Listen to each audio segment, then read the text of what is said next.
And just, I mean, whoever's gonna hear me. Yes. and for the party at Weber's, if at any point there's some sort of like outage or you can't hear or anything, Jacqueline, just shoot me a text. I'll be on my phone waiting to make sure it's going smoothly. Sounds good. We'll You do. will If all it's- know about Grace. I want you to see my office. Called up a building. Oh yeah, his new work from home office. I've had enough here. I'm very anxious to go, but first of all, I hope you're all having a good time and the food is good. Oh, yeah. And you're enjoying yourself. But most of all, or not most of all, but I'm very disappointed that Diane couldn't be there. We all Because she are. and Connie worked so hard to put it together. And all this bad stuff happens at the last minute. But what I've been reminiscing over the last few months, and I came to the conclusion that God is good for me. He's been taking care of me. He helped me get through the war unscathed. My cognitive condition is very much intact. And he gave me Vivian. I had her for 75 years. And he took her away in August 3rd, 2021. But we had three great girls. Denise, who, after she finished college, she moved to New York and got into commercial real estate. Connie married Keith, and she had Kevin, who married Paula.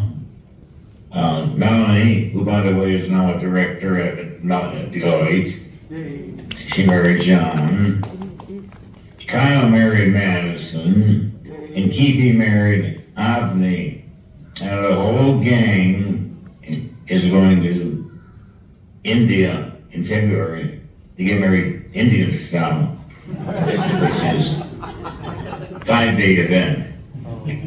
Diane married Mike, and then they had Dr. Jacqueline, who's engaged to John. They're going to be married in May. Matthew, who's my vice president in charge of airline, what's the word? Amazon. No, Amazon purchasing, and then Madeline is with Nick, who's turning heads at Microsoft. Ryan. And then Diane married Mike. Oh wait, they said that. As far as I'm concerned, I ended up at Ford, working in advanced engineering. I had enough to make presentations to Lee Iacocca and Henry Ford, the grandson of the original Ford. I remember this one time we were in styling, showing him different versions of the new advances, and I had a drawing, and he came over, and it was the inside of the new car, which turned out to be the Mustang. And in that picture, I showed the headroom, shoulder room, foot room, and he stepped closer. He actually was behind me, trying to read the numbers as I was speaking. And when I turned, I poked him in the stomach. Now, how many people can poke Henry Ford in the stomach and get away with it? But I also worked on, besides the Mustang, the Thunderbird, the Continental, the Mark IV, and the Lincoln Town Car. In 1974, I decided to buy the bookstore in Wonderland, someplace to go after I retired. I had the store for 15 years. I did the paperwork, and Colleen ran the store. I actually retired in '69, and 3 years later I lost the store when they demolished Wonderland and made it into a Walmart. So I didn't do very much after I retired. We traveled. I sort of was a rocking and just taking it easy. And almost in 1 year, about 2000, the government put out a paper or a program called the Veterans Oral History Project, where they wanted veterans to come in and talk about their war experience. And then it would go to the Library of Congress for future generations. So I signed up there and had the interview.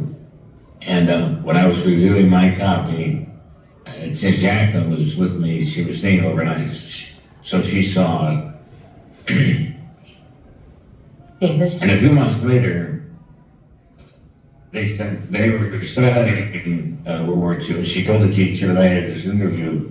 So she asked me, the teacher asked me to come to the class. And I said, okay, but I had to put something together. A chronology, and so I started out. I was drafted. I applied for the Army Air Force, and I was approved. I was trained for a year. I after graduated, I met my crew. We flew across the Atlantic, stopping at Greenland and Iceland on the way over because of bad weather. Finally got to London, and I was transferred. They just trucked us up to Polebrook, which is a little village about 60 miles north of London, which is the 351st Bomb Group. Through the missions, come back by a convoy, and we sent to Texas to prepare for the war in Japan. But before anything much happened, the war ended. I was discharged in September and started to school at Michigan in 485. So next thing, when we got out of school, I continued to make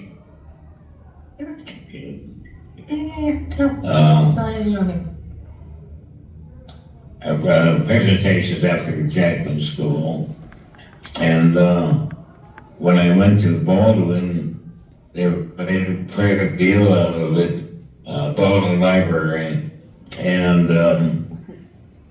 stuff in the lobby, big displays, some postcards, and a pretty good crowd when they made the presentation. After the presentation, this fellow walked up to me and he says, "My name is Bert Miner, and I've got something in common with you. I was a pilot in the Air Force, and I got a buddy who was a bombardier. He said, we get together and have lunch once in a while. Would you like to join us?" I said, "Absolutely." So we began the meeting, and I met Bob Stauffer, who was also a pilot at a dinner party, and invited him. So there were four of us, which we call the original Flyboys.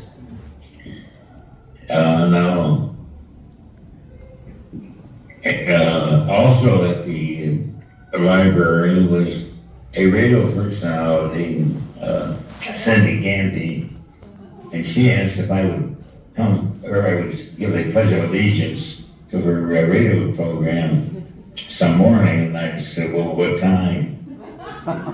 She said 7:30. I said, "No." Too early, I didn't want to get up that early. But she persisted. The presentation was in April. In May, she called, "Would you do it on D-Day, June 6th?" And I said, "Okay, I'll do it." So she and her co-host were talking about an 18-year-old goes in, comes out at 35 missions, shot down all that money. And they passed me in, I made the Pledge of Allegiance, hung up, and they kept talking about it. It drew their attention, apparently, to a lot of school teachers, because they kept calling me and asked if I would come to their school. And it turned out they went to 11 schools, 3 libraries, and the Macomb Cultural Center.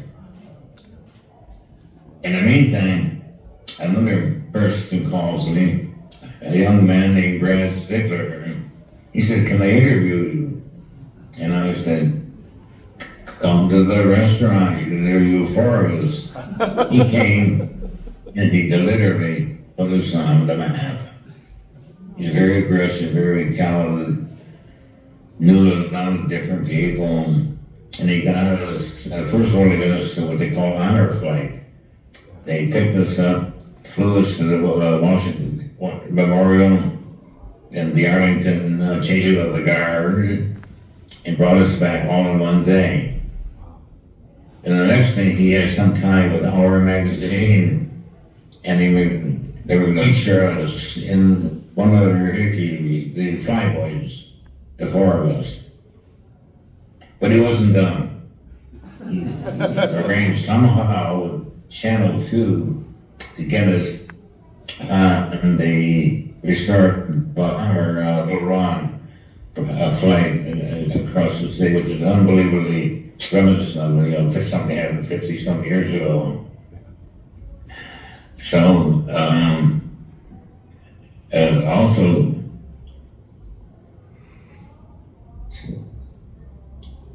he continued that he had I was nominated to be one of the 4 veterans that went on the Detroit Lions,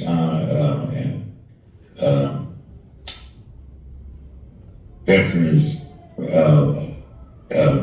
special day for the veterans, commemoration of the veterans, and I'm not sure what it was all about, but it was a tremendous experience. So,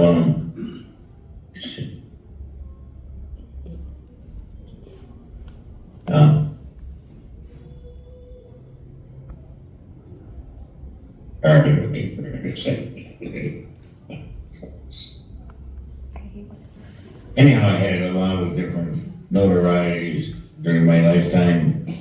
I started out with some, numerous paper articles on me, magazines. I was on the radio 4 times, 2 times on Channel 2, Channel 4, veteran of the game at Michigan, and the Lions.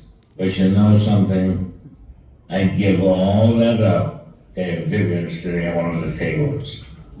But I don't have that. But I do have 2 very fabulous daughters who've done everything for me to make me carefree and happy. I'm so lucky. Another action of God, I'm sure. But they take care of me. They feed me. They get my food, clean the house, do my laundry, take me to the doctor, take me to residence. It takes me anywhere I had to go, but always call, always watch, and do everything they can. So, I also want to thank the Farkle Game House State, Mark Primo, Glenn Schroeder, Gary Schroeder, and also Sandy Saunders. I really appreciate the people coming. Then there's also some of my good thoughts on Jerry and Dolly and Ryan was helped me get started at the veteran of the game. I really appreciate their company. They're always for me, take me places. Every time they come, they bring food. They're always there for me. And I also take calls around in his Mercedes. then there's this young girl sitting next to me. And one of the they were next door neighbors. She came over one day and said, "What are you having for Sunday dinner?" I said, "I don't know, it's just another day." She said, "No, it isn't. We're gonna bring you your dinner." And they brought me a dinner, a dessert, and a wine. And she says, "We're gonna do this every Sunday for her." But unfortunately, they moved to Grand Rapids, so I lost her, and now she's back doing it. By the way, she decorated, did everything for me, got this Zoom system working.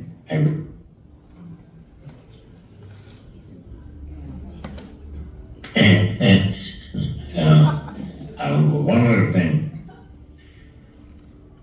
I also want to thank the beautiful Donica. What a great woman. She owns the Livonia Big Boy, speaks 5 languages. All of it, so like wonder I was rushing up like I'm a royalty. We got a picture of me in Army uniform. There's the only pictures.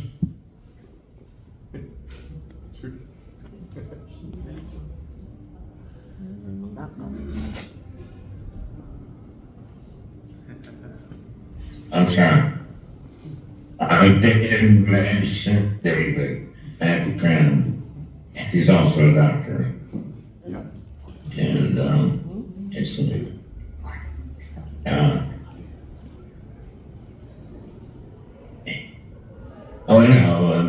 Donica is very generous too. She when I was leaving the stores, he come up to me, "Would you want apple or cherry pie to take home?" But Donna wants you to take pie, a sandwich, sometimes to take home. She makes a shrimp casserole that's so big I use it for 3 meals.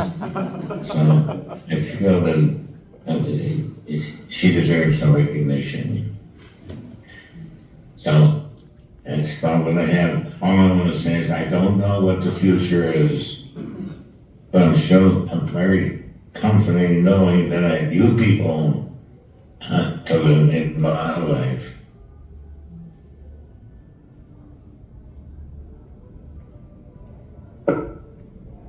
I thought it was, she said, "What about Brad?" And well, Brad and all my friend, the best friend I have, really. So I thank you all for coming, and I hope the food and the congregation all works well with you. So bye for now.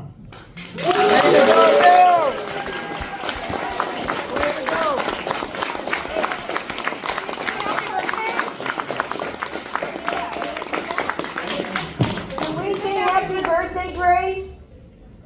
Oh, look at him. You want to sing him? Yeah. Oh, yeah, we do, yeah. Yeah. Let's just start. Well. Okay, we got the cake. And 2, and 3. Happy birthday to you. Happy birthday to you. Happy birthday, dear Bill. Happy birthday to you.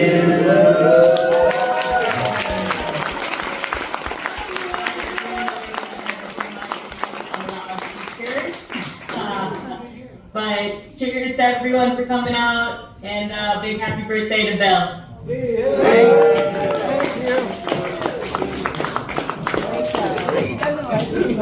job.